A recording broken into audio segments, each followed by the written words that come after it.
akan berbicara tentang hubungan industrial dan pemeliharaan hubungan pekerja dalam minggu ke-12 ini dalam mata kuliah manajemen sumber daya manusia. Ini sangat penting sekali karena di dalam dunia bisnis kita akan melibatkan berbagai stakeholder, baik karyawan maupun pimpinan, kemudian pihak-pihak luar, pemerintah diantaranya.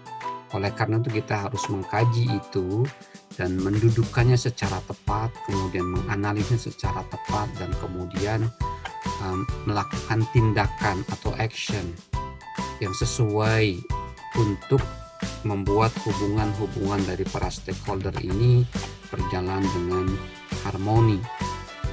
Tujuannya adalah memahami dan menjelaskan konsep hubungan industrial, pentingnya hubungan industrial, dan memahami proses hubungan industrial. Apa itu hubungan industrial? Hubungan industrial adalah hubungan antara semua pihak yang tersangkut atau berkepentingan atas proses produksi atau pelayanan jasa di suatu perusahaan. Jadi semua pihak itu dinamakan stakeholder. Ingat stakeholder. Stakeholder itu adalah orang atau pihak yang mempengaruhi atau dipengaruhi oleh sebuah proyek. Ya, mempengaruhi atau dipengaruhi. Jadi itu kuncinya yang disebut stakeholder. Ya. Nah, kira-kira siapa saja pihak-pihak yang terlibat dalam hubungan industrial yang merupakan stakeholder dari proses produksi? Artinya ketika perusahaan ini bergerak di bidang manufaktur atau pelayanan jasa di suatu perusahaan. Berarti ini konteksnya adalah perusahaan jasa. Nah, pertama pihak yang terlibat dalam hubungan industrial itu adalah pekerja. Jadi pekerja adalah mereka yang nanti akan berhubungan dengan pengusaha. Dengan siapa lagi? Dengan pemerintah. Dengan siapa lagi? Dengan lembaga peradilan. Dengan siapa lagi? Mungkin dengan masyarakat di sekitar dari perusahaan tersebut. Itulah pekerja. Berikutnya adalah pengusaha. Pengusaha atau owner, pemilik atau pemilik saham. Pemilik saham dari perusahaan itu. Pengusaha bisa jadi sekaligus dia sebagai pemimpin atau direktur utamanya. Berikutnya siapa lagi? Pemerintah, government. Government ini adalah sebagai lembaga yang mengatur, lembaga yang mengelola, lembaga yang memanage keberlangsungan kehidupan masyarakat. Itu diantaranya itu pemerintah. Sedikit tambahan, karakteristik dari kekuasaan pemerintah itu 3. Pertama, monopoli. Artinya tidak ada lagi kekuasaan yang menyaingi pemerintah di sebuah daerah. Katakanlah, ambil pemerintah kabupaten saja misalnya. Maka di sana tidak ada lagi pesaing dari pemerintah kabupaten. Ya udah, namanya pemerintah kabupaten dengan satu bupatinya, dengan satu lembaga yang dikuasai atau yang dipimpin oleh bupati, yang dimana di sana ada dinasnya cuma 1.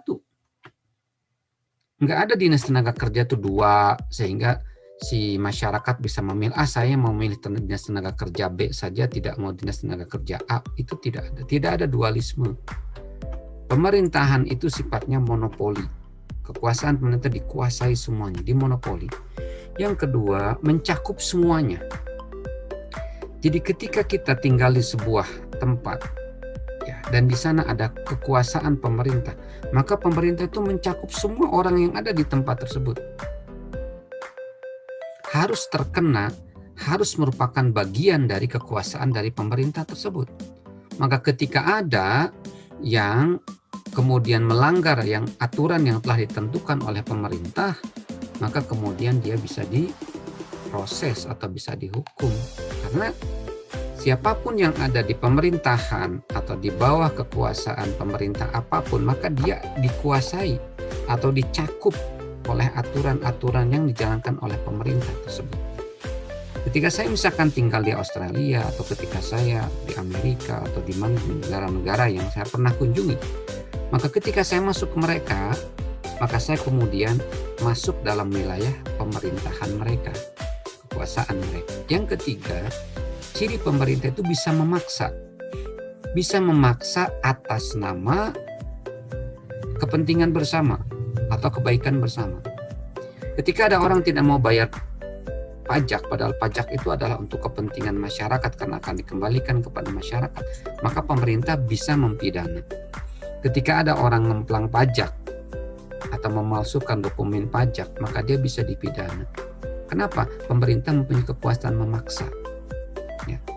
Ketika ada sebuah kebijakan yang itu menurut pemerintah bisa dilakukan dalam rangka penanganan masalah-masalah sosial, maka ketika ada yang menolak itu bisa dipidana. Seperti itu. Itulah pemerintah. Jadi kekuasaannya itu 3 ya, monopoli, menguasai semua, dan bisa memaksa. Makanya menjadi pemerintah harus sangat hati-hati. Kenapa? Karena dia diberikan kekuasaan. Kekuasaannya kekuasaan yang cukup besar. Dia bisa memaksa. Dia bisa menggunakan kekuasaannya itu untuk memaksa orang. Atas dalih dan dalil apapun, dia bisa menciptakan dalil dan dalih atau alasan apapun dengan mengatakan bahwa ini adalah sesuai undang-undang atau ini adalah melanggar undang-undang apa yang dilakukan oleh masyarakat. Bisa jadi seperti itu. Ya, makanya sekali lagi menjadi seorang pemerintah harus sangat hati-hati karena dia memegang kekuasaan, dan kekuasaannya dikatakan dalam masuk kategori legitimate power, kekuasaan yang legitimate, kekuasaan yang diberikan mandatnya oleh rakyat. Makanya juga tanggung jawabnya besar dunia akhirat. Jadi pemerintah nggak gampang. Kalau kalian suatu saat diamanatin menjadi PNS, menjadi pimpinan, hati-hati sekali. Hati-hati sekali. Karena amanat menjadi pemimpin itu berat. Berikutnya adalah lembaga peradilan. Ini adalah merupakan stakeholder dari hubungan industrial. Bisa jadi ada lagi di sini, misalkan ini yang mungkin terbatas jumlahnya, pekerja, pengusaha, pemerintah, tapi ada lagi bisa jadi di bawah sini. Komunitas atau masyarakat sekitar, itu juga merupakan bagian dari hubungan industrial. Nah, dimensi dan isi dari hubungan industrial. Nah, ukuran-ukurannya dari hubungan industrial itu apa saja? Pertama, hubungan antara pekerja dan pengusaha. Kembali lagi bahwa kita sekarang lagi berbicara tentang praktek manajemen sumber daya manusia yang merupakan ranah atau wilayahnya perusahaan, bukan ranah wilayah karyawan. Jadi yang menentukan, yang menetapkan kebijakan MSDM itu adalah perusahaan. Oke. Nah, kita sekarang bicara tentang hubungan industrial, jadi hubungan antara pihak-pihak yang terlibat dalam proses produksi. Nah, pertama, hubungan itu adalah antara pekerja dan pengusaha. Ketika terjadi hubungan antara pekerja dan pengusaha, apa saja dalam wilayah apa saja, isi dari hubungan antara pekerja dan pengusaha adalah hak dan kewajiban pengusaha. Pengusaha punya hak dan kewajiban. Dia punya hak untuk apa? Untuk aturan-aturannya, kebijakannya ditaati oleh karyawan. Karyawan yang sudah menyatakan diri bekerja di perusahaan A, maka dia harus ikut kewajiban, dia harus manut terhadap aturan dan harus melakukan kewajiban-kewajiban sebagai pekerja. Itu adalah kewajiban. Oke. Dan kewajiban karyawan, ya, itu untuk hak dan kewajiban bekerja. Ya, saya kembali lagi, ini ada hak dan kewajiban pengusaha. Hak pengusaha, maka kewajiban pekerja. Oke. Kalau pengusaha punya hak untuk mendapatkan loyalitas dari karyawan, maka itu adalah kewajiban karyawan untuk menunjukkan loyalitas kepada pengusaha. Pengusaha punya kewajiban. Apa itu kewajiban pengusaha? Membayarkan upah, membayarkan gaji, membayarkan tunjangan, membayarkan reward, kompensasi kepada karyawan.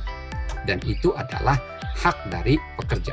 Jadi di sini, hak dan kewajiban pengusaha maka sama dengan kewajiban dan hak pekerja. Oke. Kemudian adalah penyelesaian konflik kepentingan. Nah, seringkali antara pekerja dan pengusaha terjadi konflik of interest.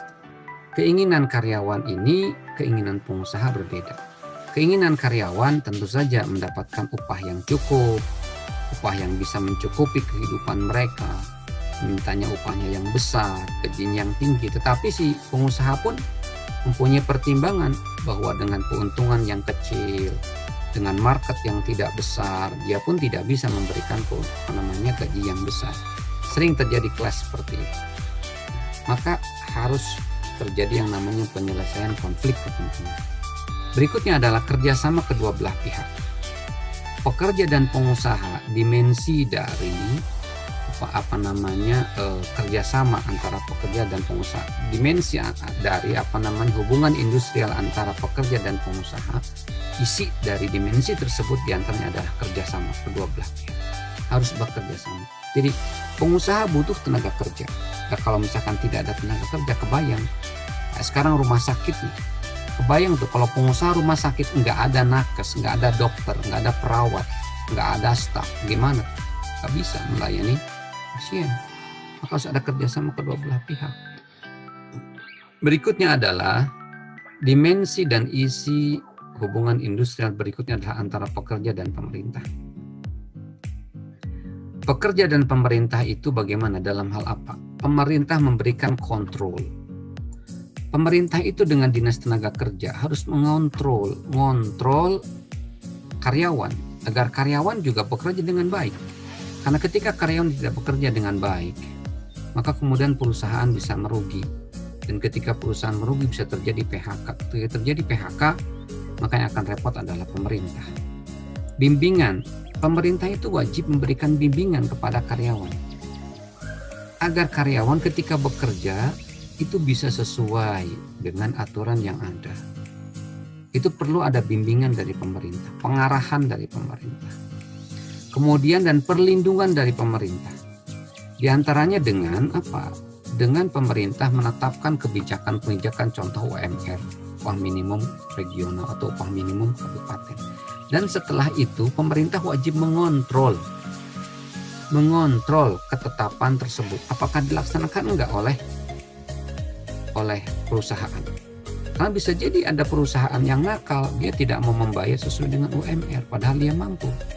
Maka pemerintah harus melindungi pekerja dengan mengontrol apakah ketentuan tersebut dapat dilakukan atau tidak. Berikutnya adalah penyelesaian konflik secara damai. Ketika terjadi pekerja itu clash antar pekerja, maka pemerintah wajib menjadi arbitrator atau penyelesai masalah. Atau antara pekerja dengan pengusaha. Berikutnya adalah antara pengusaha dan pemerintah. Maka ini juga harus terjadi yang namanya kerjasama. Ya, ini dimensi hubungan industri antara pengusaha dan pemerintah. Isinya apa saja? Ya, termasuk pemerintah pertama juga sama, melindungi. Pemerintah harus melindungi para pengusaha dari misalnya pengerusakan oleh siapa saja, baik oleh masyarakat sekitar ataupun oleh pekerja, harus dilindungi. Kemudian pemerintah juga dan pengusaha harus bekerja sama untuk juga memberdayakan para tenaga kerja yang bekerja di perusahaan. Jadi kerjasama agar tenaga kerja itu bisa berdaya secara ekonomi dan bisa ikut memajukan perusahaan dari pengusaha tersebut. Pemerintah juga harus mengontrol pengusaha. Karena bisa jadi ada pengusaha yang nakal, tidak taat pada lingkungan, dia mencemari lingkungan. Kemudian dia juga tidak taat pada aturan ketenaga kerjaan, cenderung merugikan tenaga kerja. Itu juga yang harus dilakukan kontrol oleh pemerintah. Berikutnya, ada dimensi hubungan itu antara pekerja, pengusaha, pemerintah, dan lembaga peradilan. Ini ketika terjadi konflik. Ketika misalkan ada pekerja, serikat pekerja katakanlah yang diwakili serikat pekerja, dia demo terkait dengan mungkin ada karyawan yang di PHK dan itu tidak sesuai dengan aturan. maka kemudian pengusaha merespon, pemerintah kemudian juga ikut terlibat. Dan ketika tidak bisa diselesaikan secara damai, maka kemudian dibawalah ke ranah hukum. Maka itu adalah antara pekerja, pengusaha, pemerintah, dan lembaga peradilan, terutama dalam penyelesaian konflik secara hukum. Oke. Perselisihan perburuhan. Konflik dalam perusahaan terjadi dalam berbagai bentuk dan corak yang merintangi hubungan individu dengan kelompok ataupun kelompok yang lebih besar. Jadi seringkali konflik terjadi berbagai corak, dan itu bisa menghalangi hubungan antara karyawan yang satu dengan karyawan yang lain, atau karyawan yang satu dengan tim yang lebih besar, atau satu karyawan dengan departemen yang lebih besar, atau satu karyawan dengan perusahaan. Bisa jadi ada karyawan melawan perusahaan. Ketika misalkan seorang karyawan di PHK dan dia tidak terima, maka dia kemudian mengajukan ke lembaga peradilan tata usaha negara untuk pembatalan keputusan perusahaan tersebut. Bisa jadi itu konflik antara individu dengan kelompok. Konflik kerja adalah ketidaksesuaian antara dua atau lebih anggota-anggota atau kelompok dalam suatu organisasi yang harus membagi sumber yang terbatas atau kegiatan-kegiatan kerja dan atau karena kenyataan bahwa mereka mempunyai perbedaan status, tujuan, nilai, atau persepsi. Konflik kerja, work conflict, ketidaksesuaian. Jadi intinya konflik kerja itu yang sering terjadi di dalam dunia kerja ada ketidaksesuaian antara dua orang atau lebih anggota atau kelompok yang kemudian harus membagi sumber daya yang terbatas. Sumber daya yang terbatas kayak tadi misalnya, perusahaan inginnya gaji sekian karena dia memiliki sumber daya yang terbatas. Tetapi karyawan inginnya gaji sekian. Ya. Karena masing-masing punya perbedaan status, tujuan, nilai, atau persepsi. Status, ini karyawan, ini pengusaha. Pengusaha merasa, aku ini punya status, pengusaha kaya. Sementara, karyawan mempunyai tujuannya apa? Untuk kesejahteraan. Ini sering terjadi perbedaan atau perbedaan tujuan. Tujuan karyawan ingin sejahtera untuk dirinya, tujuan perusahaan ingin efisiensi atau penghematan. Itu yang terjadi. Saya sedikit cerita. Saya punya tetangga di Karawang, dia bekerja di namanya PT Pindo Deli, PT perusahaan kertas terbesar di Indonesia. Dia katakan bahwa ketika ada permintaan dari karyawan untuk naik gaji, maka perusahaan tidak mau rugi. Oke, naik gaji, tetapi harus ada posisi yang dipangkas. Harus ada orang yang dikeluarkan. Coba. Mau tidak mau harus ada yang dikeluarkan. Agar apa? Agar pengeluaran untuk kos produksi dari sisi SDM tetap tidak berubah. Tetap tidak berubah. Artinya ya tetap aja konstan gitu. Dan itu tetangga saya kebetulan dia sebagai kepala bidang produksi atau kepala departemen produksi yang membawahi 400 orang. Ya kalau udah seperti itu dia kadang milih siapa yang mau dikeluarkan gitu, untuk di PHK seperti itu. Itu diantaranya kan. Jadi ada tidak sesuai. Di satu sisi karyawan ingin meningkatkan kesejahteraan karena memang kebutuhan itu terus meningkat. Di sisi lain si perusahaan ada keinginan untuk mempertahankan kos yang murah, efisiensi. Berikutnya, ketika terjadi konflik, maka apa yang dilakukan? Pertama, dominasi dan penekanan. Ini biasanya di pressure karyawan yang ditekan. Mau tidak mau harus menerima. Kalau mau menerima ya sudah. Biasanya ketika karyawan itu lemah, dia tidak berdaya, dia tidak mempunyai perlindungan, dia tidak mempunyai backup atau backing, ya udah dia nerima apa adanya. Akhirnya dia keluar atau dikeluarkan. Yang kedua adalah kompromi. Ya, kompromi itu sama-sama tepuk di tengah atau pemecahan masalah integratif. Jadi dipecahkan secara menyeluruh. Ini contohnya di sini yang lebih menarik lagi ini. Dimensi menangani konflik. Jadi dimensi dari niat ketika kita hendak menangani konflik. Jadi intention itu atau niat Coba perhatikan betul-betul yang ada di sini. Coba lihat, perhatikan betul-betul ini sangat bagus dan menarik sekali. Bahwa ketika kita menghadapi sebuah konflik, maka ada beberapa pilihan. Pertama, lihat ke sini, titik yang paling kiri bawah, unkooperatif. Ya, unkooperatif itu artinya dia tidak mau kerjasama. Tidak kerjasama, dan di sini ada unassertive, artinya tidak tegas. Ini cooperativeness artinya bekerja sama, kooperatif. Ini assertiveness artinya tegas. Ini kooperatif kerjasama, ini asertif artinya tegas. Ketika kita menghadapi sebuah masalah, termasuk masalah di dalam dunia kerja, ada beberapa langkah atau niat yang bisa kita lakukan. Niat yang bisa jadi ini juga merupakan menjadi sebuah langkah. Yang pertama, kita menghindari konflik tersebut. Ya udah, kita terima saja. Ya udah, kita cuekin aja. Kita anggap seolah-olah tidak ada masalah. Ketika misalnya ada saudara kita misalkan yang berkata-kata kasar misalkan, maka yang avoiding ini kita membiarkan aja, dia udah cuekin aja. Nggak usah dipedulikan. Namanya avoiding. Tidak kerjasama, tidak juga tegas. Nah, ada yang ke atas ini, coba lihat sini, assertif. Assertif ini tegas, kekeh. Ini kategorinya adalah competing. Dia siap untuk berkompetisi, siap untuk melawan. Jadi ada kekehan, kekeh. Jadi ketika misalnya karyawan itu tetap merasa bahwa saya berhak untuk mendapatkan kenaikan gaji, dia terus kekeh aja, kekeh. Memaksa perusahaan itu untuk naik gaji dengan kenaikan gaji sekian persen. Itu competing. Nah, kemudian ada yang ke sini accommodating. Dia kooperatif. Jadi ketika misalnya karyawan menuntut gajinya, saya maunya misalkan naikin gaji tahun ini 10%.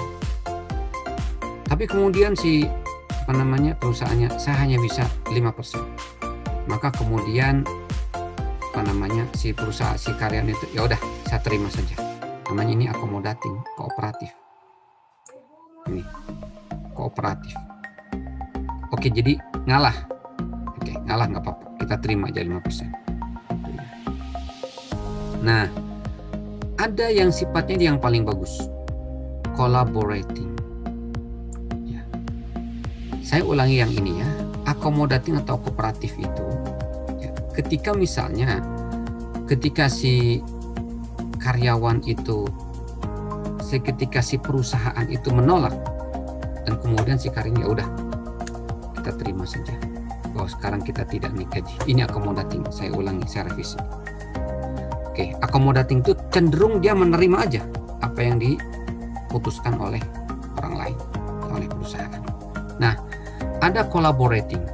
Collaborating ini adalah tipe yang paling tinggi, yang terjadi yang namanya win-win solution, solusi menang-menang. Oke, collaborating ini caranya adalah dengan menarik kepada kepentingan yang lebih tinggi, yang di sana bisa ketemu antara dua orang yang berkonflik. Katakanlah gini, collaborating ini, si karyawan dan si perusahaan, si karyawan mau ningkatnya 10%.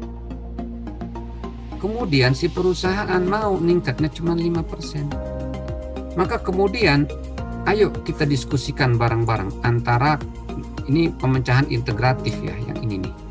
Masalah integratif secara menyeluruh. Sebetulnya apa di balik itu semuanya? Gini, perusahaan ingin bahwa kenaikan 5% itu udah cukup. Masalahnya saat selama ini pendapatan dari perusahaan tidak besar karena tim di dalam karyawan juga tidak begitu semangat banget. Gitu. Jadi karyawannya kurang antusias sehingga pendapatan perusahaan tidak banyak. Nah, kemudian si karyawan pengen kenaikan 10% karena dia berpikir tentang kebutuhan keluarga. So, ini kemudian ada yang bisa dikompromikan, ini ada yang bisa dikolaborasikan. Apa itu? Dikolaborasikannya apa itu?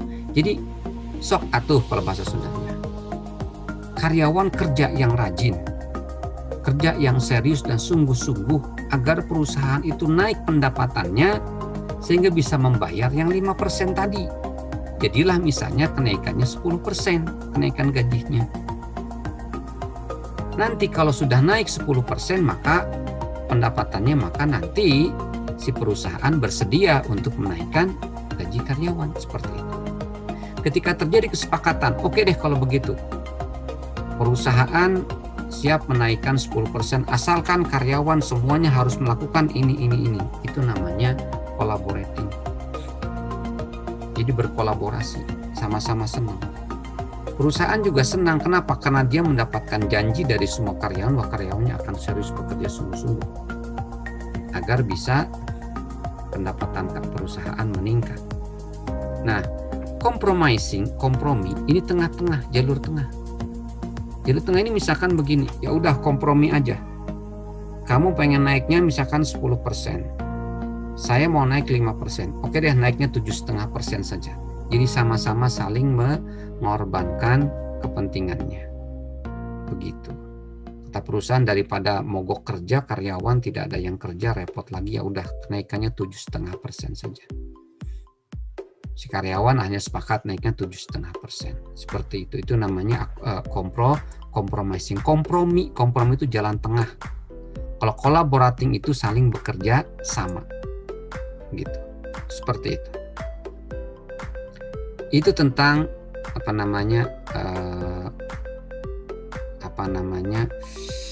tentang hubungan industrial. Sekarang bagaimana pemeliharaan hubungan pekerja? Ya. Serikat pekerja. Sekarang kita akan bicara pemeliharaan hubungan pekerja itu dari konteks serikat pekerja. Bahwa serikat pekerja adalah organisasi buruh yang bergabung bersama untuk mencapai tujuan umum di bidang seperti upah, jam kerja, dan kondisi kerja. Kenapa buruh itu penting, serikat pekerja itu penting? Karena bagi karyawan, dengan adanya serikat pekerja, mereka bisa mendapatkan kompensasi yang layak karena dia mendapatkan perlindungan atau dia mendapatkan backup dari serikat pekerja. Ketika ada kompensasi yang tidak layak, maka serikat pekerja bisa yang berbicara kepada organisasi. Bisa mendapatkan kondisi kerja yang lebih baik karena dengan perlindungan atau backup dari serikat pekerja, maka kondisi kerja karyawan bisa diperjuangkan agar mendapatkan kondisi kerja yang lebih baik. Mendapatkan haknya secara adil, melindungi diri karyawan dari tindakan sewenang-wenang, dan mendapatkan kepuasan kerja dan peluang untuk berprestasi. Ada tipe-tipe serikat pekerja. Ada craft unions, serikat pekerja, serikat karyawan yang anggotanya terdiri dari para karyawan atau pekerja yang mempunyai keterampilan yang sama. Misalnya serikat pekerja tukang kayu itu. Kemudian industrial unions, serikat karyawan yang dibentuk berdasarkan lokasi pekerjaan yang sama.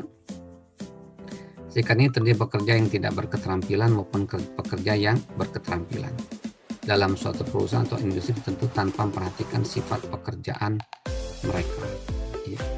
Industrial unions, serikat pekerja yang serikat karyawan yang biasanya lokasi pekerjaannya yang sama.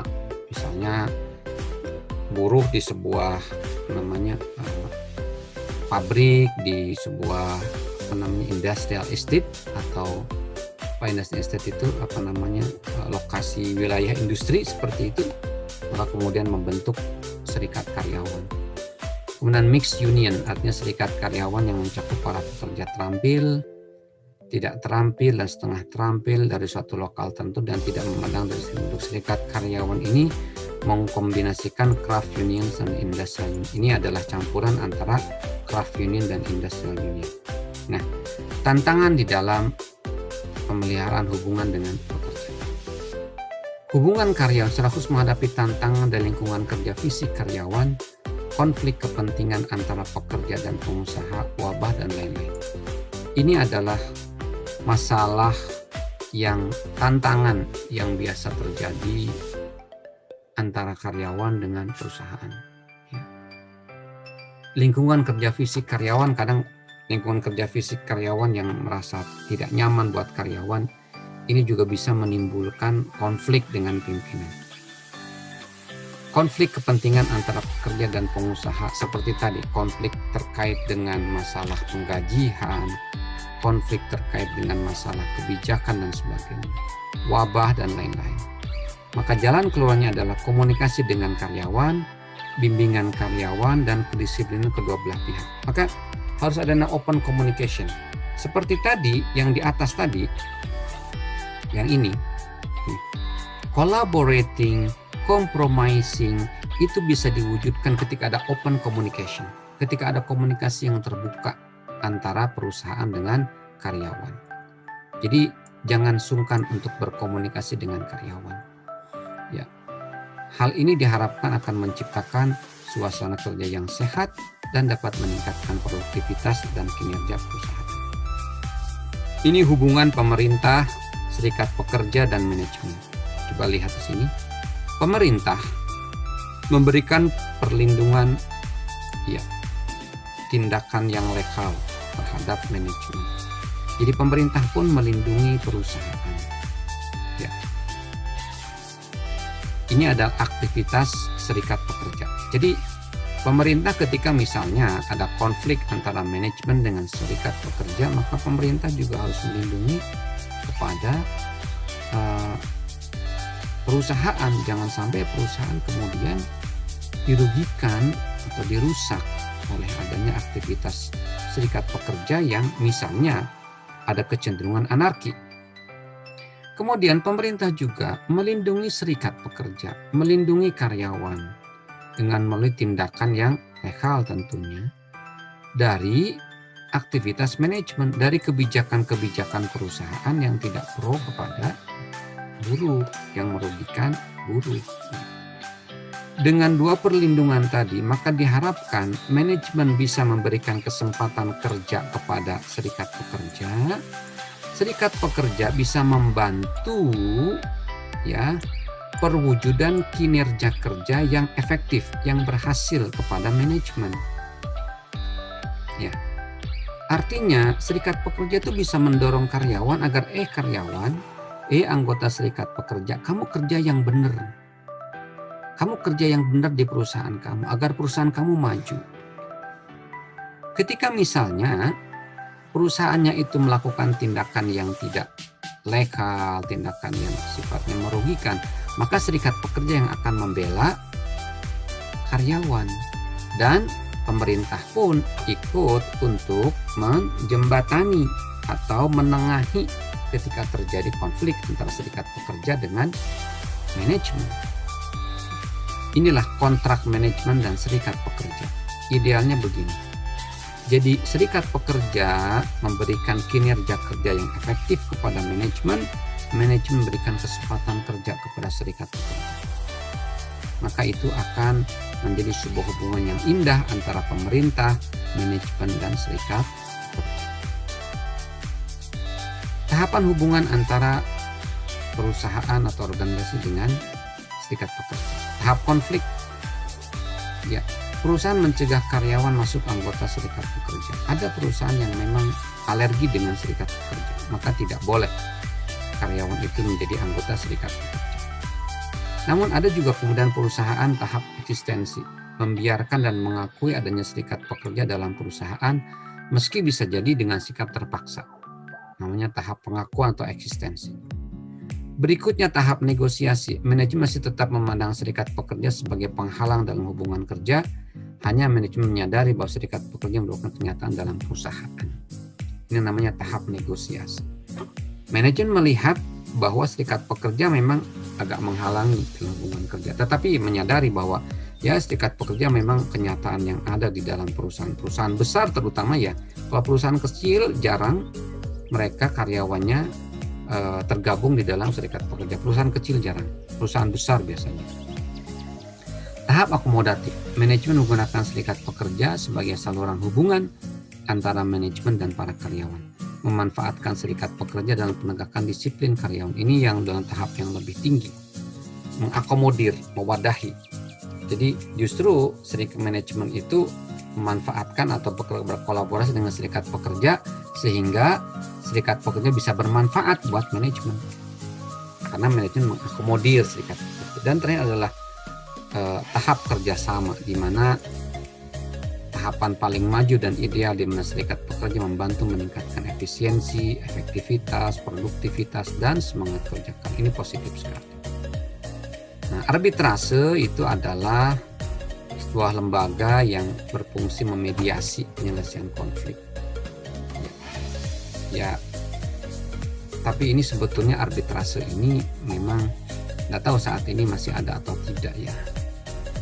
Ya, biasanya dulu dipilih oleh pihak yang bersengketa atau ditunjuk oleh pengadilan untuk memutuskan sengketa ya antara karyawan.